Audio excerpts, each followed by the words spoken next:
दोस्तों बहुत बहुत स्वागत है आप सभी का एक बार फिर से। जी हाँ दोस्तों, आज पूरे दिन की कई महत्वपूर्ण और बड़ी खबरें निकल कर आ रही हैं। वहीं राज्य सरकार की तरफ से भी आर्थिक सहायता प्रदान की जाएगी। बैंक खाता धारकों के लिए कुछ नए नियम और नए अपडेट्स निकल कर आ रहे हैं और साथ ही साथ केंद्र सरकार की तरफ से बड़े आर्थिक पैकेज को लेकर भी बड़ी खबर निकल कर आ रही है। जानेंगे एक एक करके सभी खबरों को विस्तार से। तो बिना समय गंवाए चलते हैं पहली बड़ी खबर की ओर।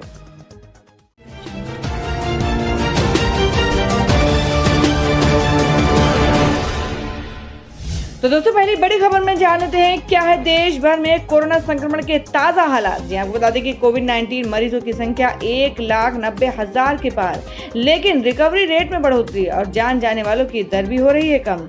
जी आपको बता दें कि देश में कोरोना संक्रमण के मामले लगातार बढ़ रहे हैं। सोमवार को भारत में कोरोना संक्रमित मरीजों की संख्या 1,90,535 पहुंच गई है। इसमें 93,322 एक्टिव मरीज हैं, यानी जिनका इलाज चल रहा है।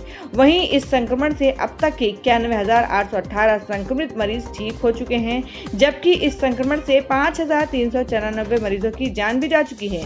वहीं संक्रमित मरीजों की जान जाने का आंकड़ा भी 5,000 के पार हो गया है। लेकिन भारत सरकार और स्वास्थ्य मंत्रालय के मुताबिक स्थिति ठीक है। स्वास्थ्य मंत्रालय के मुताबिक भारत में कोरोना संक्रमण में दो चीजें महत्वपूर्ण हैं, एक लगातार बढ़ती ठीक होने की दर यानी रिकवरी रेट और दूसरा कम होती मृत्यु दर। सरकार के मुताबिक टेस्टिंग, ट्रेसिंग और ट्रीटमेंट के चलते न सिर्फ संक्रमण का जल्द पता चल रहा है और लोग ठीक हो रहे हैं, बल्कि इससे लोगों को सही समय पर इलाज मिल रहा है, जिससे उनकी जान बच रही है। सबसे पहली बात रिकवरी रेट यानी संक्रमण से ठीक होने की दर की करते हैं और भारत में रिकवरी रेट यानी संक्रमण से ठीक होने की दर लगातार बढ़ती जा रही है।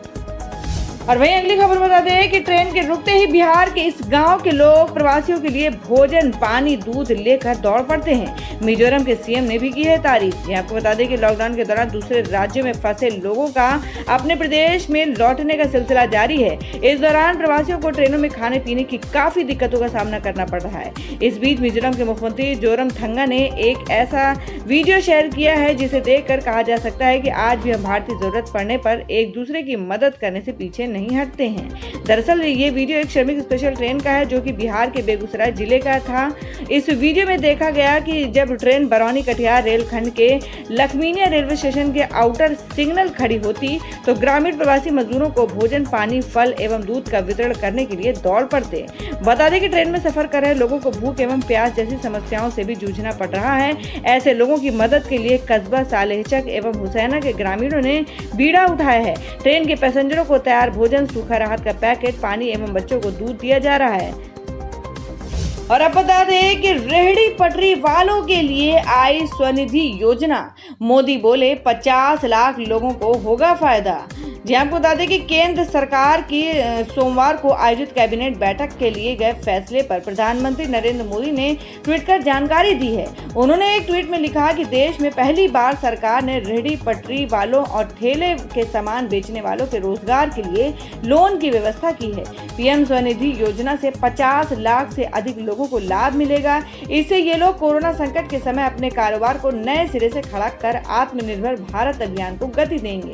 प्रधानमंत्री ने कहा कि आत्मनिर्भर भारत अभियान को गति देने के लिए हमने न केवल MSMEs सेक्टर की परिभाषा बदली है, बल्कि इसमें नई जान फूंकने के लिए कई प्रस्तावों को भी मंजूरी दी है। इससे संकटग्रस्त छोटे और मध्यम उद्योगों को लाभ मिलेगा, साथ ही रोजगार के अपार अवसर सृजित होंगे। जय किसान के मंत्र को आगे बढ़ाते हुए कैबिनेट ने अन्नदाताओं के हक में बड़े फैसले किए हैं। इनमें खरीफ की 14 फसलों के लिए लागत कम से कम 1.5 गुना MSP देना सुनिश्चित किया गया है। साथ ही 3 लाख रुपए तक के शॉर्ट टर्म लोन चुकाने की अवधि भी बढ़ा दी गई है। और अब अगली बड़ी खबर बता दें कि हर रोज खुलेंगी दिल्ली में शराब की दुकानें, ऑड इवन सिस्टम हुआ खत्म। जी आपको बता दें कि कोरोना वायरस के बढ़ते मामलों के बीच राजधानी दिल्ली में शराब की दुकानों को खोलने को लेकर एक आदेश जारी किया गया है। अब शराब की दुकानें हर रोज खोली जाएंगी। नए नियम के मुताबिक अगर दुकानें तय शर्तों को पूरा करती हैं तो उन्हें रोज खुलने की अनुमति मिल जाएगी। इससे पहले शराब की दुकानों को ऑड इवन नियम के आधार पर खोला जा रहा था। दिल्ली के बाजारों में दुकानें खोलने के लिए ऑड इवन सिस्टम खत्म किए जाने के बाद आबकारी विभाग ने भी सोमवार देर शाम आदेश जारी कर दिया। शराब की दुकानें खोलने के समय को बढ़ाकर रात 9 बजे तक कर दिया गया है। साथ ही शराब की दुकानें खोलने में लागू किए गए ऑड इवन सिस्टम को भी खत्म कर दिया गया है। दिल्ली में शराब की सरकारी और प्राइवेट दुकानें अब सुबह 9 से रात 8 बजे तक खुल सकेंगी। अभी तक दुकानें खोलने का समय सुबह 9 से शाम 6:30 बजे तक की था। तो दोस्तों, आप लोगों को क्या लगता है, जिस तरह से दिल्ली की सरकार ने शराब की दुकानों को रोज खोलने का आदेश दिया है, उस तरह से हर राज्य की सरकार को ऐसा करना चाहिए जिससे कि आर्थिक मदद मिल सके? आप अपना सुझाव कमेंट बॉक्स में जरूर दें। बढ़ते अगली खबर की ओर। और अब अगली खबर बता दें जो कि महाराष्ट्र से आ रही है कि 70,000 के पार हुई कोरोना मरीजों की संख्या। 24 घंटे में 76 लोगों की जान गई। यहाँ आपको बता दें कि देश भर में कोरोना मरीजों की संख्या लगातार बढ़ रही है।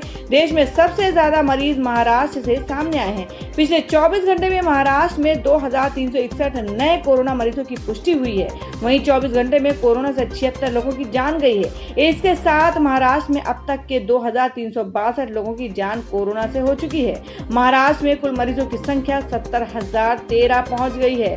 सूबे में एक्टिव मरीजों की संख्या 37,534 है। अब तक के 30,108 मरीज डिस्चार्ज हो चुके हैं। महाराष्ट्र में सबसे ज्यादा मरीज मुंबई में सामने आए हैं। ताजा आंकड़ों के मुताबिक मुंबई में अब तक कोरोना संक्रमित 41,099 हो गए हैं। मुंबई में कोरोना से जान जाने वालों की संख्या 1,319 है और मुंबई में 16,985 मरीज ठीक होने के बाद डिस्चार्ज हो चुके हैं और अब तक की 22,789 एक्टिव मरीज हैं। मुंबई में पिछले 24 घंटे में 1,413 मरीज सामने आए हैं और 40 लोगों की जान गई है। तो दोस्तों, खबर में आगे बढ़ने से पहले जान लेते हैं आज के माइंड क्विज के सवाल को। आज का सवाल है, आपको बताना है गोवा की राजधानी कहाँ है। इसका जवाब आपको वीडियो के नीचे कमेंट बॉक्स में देना है और सही जवाब देने वालों को रैंडमली सिलेक्ट किया जाएगा और वो जीत सकते हैं बम्पर पुरस्कार। बढ़ते अगली बड़ी खबर की ओर। और अब अगली बड़ी खबर बता दें कि महाराष्ट्र गुजरात में निसर्ग तूफान की दस्तक से एनडीआरएफ अलर्ट। शाह ने की मुख्यमंत्रियों से बात। जी आपको बता दें कि बंगाल और ओडिशा में चक्रवाती तूफान अम्फान की तबाही के बाद गुजरात और महाराष्ट्र में निसर्ग चक्रवात का खतरा मंडराने लगा है। भारतीय मौसम विभाग आईएमडी ने सोमवार को कहा कि 3 जून को चक्रवाती तूफान निसर्ग महाराष्ट्र के रायगढ़ जिले में हरिहरेश्वर और दमन के बीच उत्तर महाराष्ट्र और दक्षिण गुजरात के तटों से टकरा सकता है।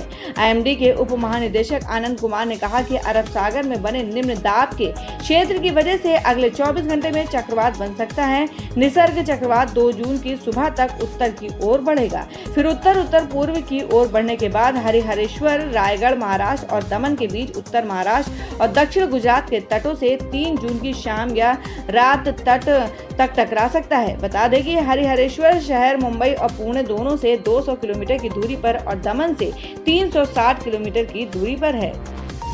और अब बता दें कि दिल्ली में केजरीवाल सरकार के खिलाफ प्रदर्शन कर रहे मनोज तिवारी, थाने ले गई उनको पुलिस।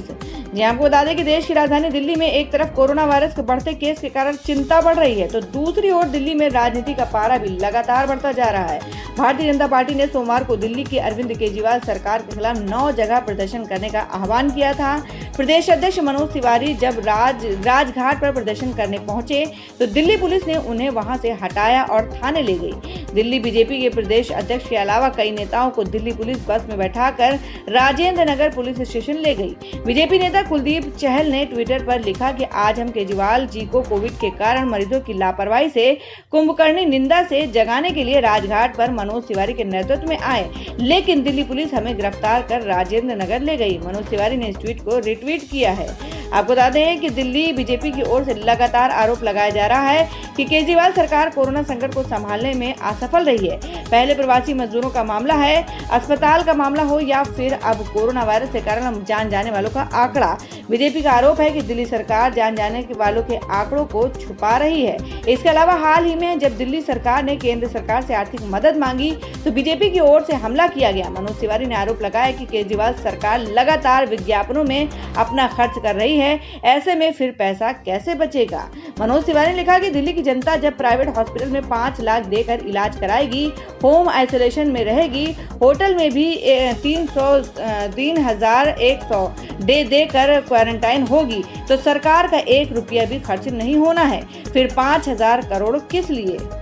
तो दोस्तों, खबरों में आगे बढ़ने से पहले एक बार फिर से आपको याद दिला दें कि अगर आपने अभी तक हमारे वीडियो को लाइक नहीं किया तो जल्दी से वीडियो को लाइक कर दें, क्योंकि आपका एक लाइक हमारे लिए बहुत ही महत्वपूर्ण होता है। और अगर आप हमारे चैनल पर नए हैं तो चैनल को जरूर सब्सक्राइब कर लें और बेल के बटन को भी जरूर हिट कर दें। और हमारी पूरी न्यूज को जानने के लिए वीडियो को लास्ट तक जरूर देखें। बढ़ते हैं अगली खबर की ओर। और अब अगली बड़ी खबर बता दें कि बीजेपी नीतीश की अगुवाई में लड़ेगी बिहार चुनाव, महागठबंधन में तेजस्वी पर रार। जी आपको बता दें कि कोरोना संकट के बीच बिहार विधानसभा चुनाव के लिए शहमात का खेल शुरू हो गया है। नीतीश कुमार की अगुवाई में चुनाव मैदान में उतरने के लिए एनडीए के सभी दल एक मत हैं, तो वहीं महागठबंधन में अभी तक मुख्यमंत्री पद के प्रत्याशी व सहमति नहीं बन पा रही है।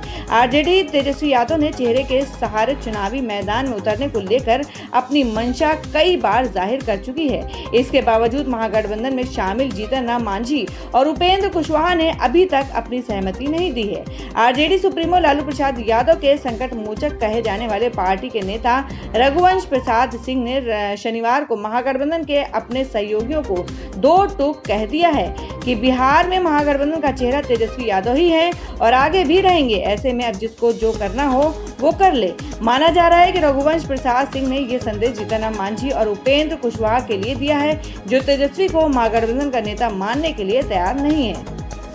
और अब बता दें कि दिल्ली में बेतहाशा बढ़ा कोरोना। दिल्ली सरकार ने 7 दिनों के लिए दिल्ली बॉर्डर किया सील, सिर्फ इन्हें मिलेगी छूट। आपको बता दें कि दिल्ली में दिन पर दिन बढ़ते कोरोना के मामले गुड़गांव, फरीदाबाद, नोएडा और गाजियाबाद वालों पर भी भारी पड़ रही है।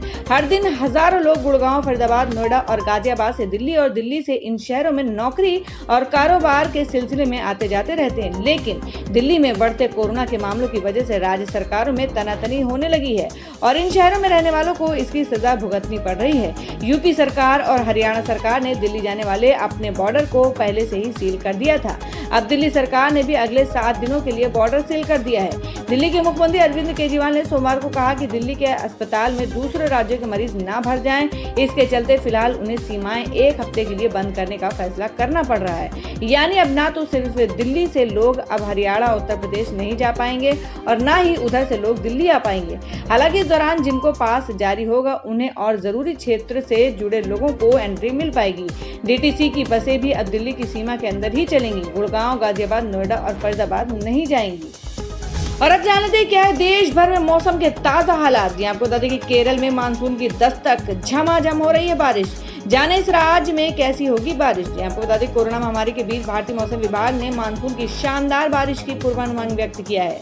मानसूनी बदलाव अपने निर्धारित समय से 1 जून को केरल पहुंच गए हैं। केरल में झमाझम बारिश हो रही है और देश के अन्य हिस्सों में भी इस सीजन में झमाझम बारिश का अनुमान है। भारतीय मौसम विभाग के महानिदेशक डॉक्टर मृत्युंजय महापात्र ने कहा कि दक्षिण पश्चिम मानसून ने केरल में दस्तक दे दी है। चालू सीजन में मानसूनी बादल देश भर में सामान्य से अधिक बरसेंगे। उन्होंने कहा कि 1 जून को केरल में मानसून पूरी तरह सक्रिय हो गया है। ये अपने निर्धारित रफ्तार से ही देश के दूसरे हिस्से की ओर बढ़ेगा। जून से सितंबर के बीच सक्रिय रहने वाला मानसूनी बारिश का वितरण इस बार बहुत अच्छा रहने वाला है। जुलाई में सामान्य से 103% बारिश की संभावना है, जब खरीफ सीजन की फसलों के लिए सबसे ज्यादा जल की जरूरत होती है। इसके मुकाबले अगस्त माह में बारिश सामान्य से 97% रह सकती है। मानसून सीजन के जून से सितंबर के बीच इन 4 महीनों के दौरान सामान्य के मुकाबले 102% बारिश होने की संभावना है। तो दोस्तों, ये थी अब तक की सभी बड़ी खबरों की अपडेट्स। टुडे ब्रेकिंग न्यूज और लेटेस्ट खबरों को देखने के लिए हमारे चैनल ऑसम ज्ञान हिंदी न्यूज चैनल से जुड़े रहिए और हमारे वीडियो को लाइक शेयर जरूर कर दें अपने दोस्तों और रिलेटिव्स के साथ। तो दोस्तों, फिर मिलेंगे काम की खबरों और सरकारी योजनाओं की एक और नई वीडियो के साथ। तब तक के लिए धन्यवाद दोस्तों।